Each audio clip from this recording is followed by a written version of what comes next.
కని విని ఎరుగని రీతిలో టమాటా ధరలు ఆకాశాన్ని అంటున్నాయి. ప్రస్తుతం మన మదనపల్లి జిల్లాలో విలేజ్లో ఉన్న పూర్తి స్థాయిలో టమాటాలు భారీ ఎత్తున వ్యాపారం సాగుతుంది. దాదాపు కోట్లాది రూపాయలు కూడా గతంలో కొంతమంది రైతులు నష్టమైన పరిస్థితి. ఇప్పుడు కూడా దాదాపు కోట్లాది రూపాయల రైతులు లాభాన్ని ఆర్జించే పరిస్థితి. సార్, గతంలో కూడా మీరు ఇదే పంటలు వేసిన పరిస్థితి, గతంలో లేని డిమాండ్ ఇప్పుడు ఎందుకు పెరిగింది? అసలు టమాటాకి ఎందుకు ఇంత డిమాండ్ పెరిగింది?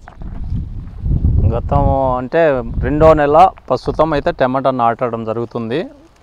2వ నెల 15వ తారీఖు నుంచి ఆ టైము ఒక సీజన్ అనే టైప్లో నాటుతాం మేము.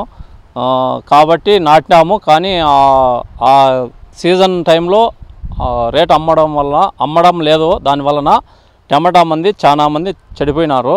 ప్రస్తుతం అయితే ఒక 10 మంది మటుకే రైతులు ఇప్పుడు టమాటా సాగులో ఉండారు. అందువలన టమాటా రైతులు భయపడి టమాటా నాటడం వల్ల దిగుబడి తగ్గడం వలన బయట రాష్ట్రాల్లో వర్షాలు పడి తోటలు పోయిన దాని వలన ఇక్కడ ప్రస్తుతం అయితే టమాటాలు అమ్ముచున్నాయి. మరీ ఒక నెల వరకు లోపలే మళ్ళీ తగ్గే అవకాశాలు కానీ ఉన్నాయి.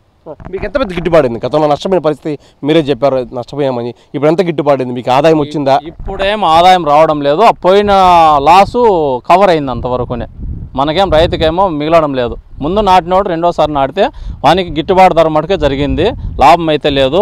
ప్రస్తుతం ఎవరన్నా కొత్తగా నాటుకున్న వాళ్ళకి మటుకే కొద్దిగా లబ్ధిదారులు అయినారు. మీరు ఎన్ని ఎకరాలు నాటారు టమోటా? ఏ విధంగా ధర పలికింది?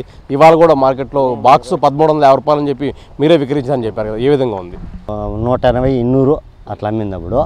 ఇప్పుడు ఈ లాస్ట్ సీజన్లో 1300, 1500, 2000 రూపాయలు లాస్ట్ ధర. గిట్టుబాటు ధర మీకు అందిందా? మీకు ఆదాయం ఏమైనా వచ్చిందా? లేదు, గిట్టుబాటు ధర వచ్చింది సార్. అదైతే పూర్తిగా పోయింది సార్. టమోటా ఖచ్చితంగా వంటలో చాలా అవసరం. అయితే మహిళలు కూడా ఉన్నారు, రైతులుగా వాళ్ళతో మాడే ప్రయత్నం చేస్తాం. ఖచ్చితంగా కూరలో టమోటా ఖచ్చితంగా ఉండాల్సిందే అండి.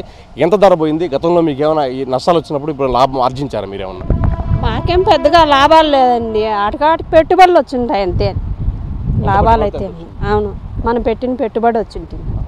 గతంలో ఏమి టమాటా నాటిన మనుషులు అంటే కూడా చీప్గా చూసేవాళ్ళు అనమాట. ఓ టమాటా నాటినాడు ఓ పాయ్ అనే మాటలో మాట్లాడతారనమాట.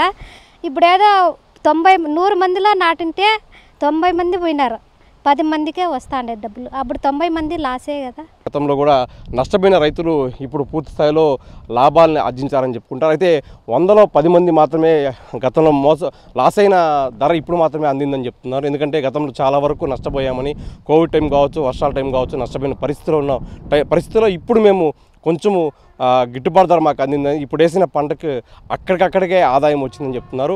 మరో 25 రోజుల్లో ధర పూర్తిస్థాయిలో తగ్గుబాటు అయ్యే అవకాశం ఉందని రైతులు వెల్లడిస్తున్నారు. వీడియో సుబ్బుతో సురేష్, మదనపల్లి.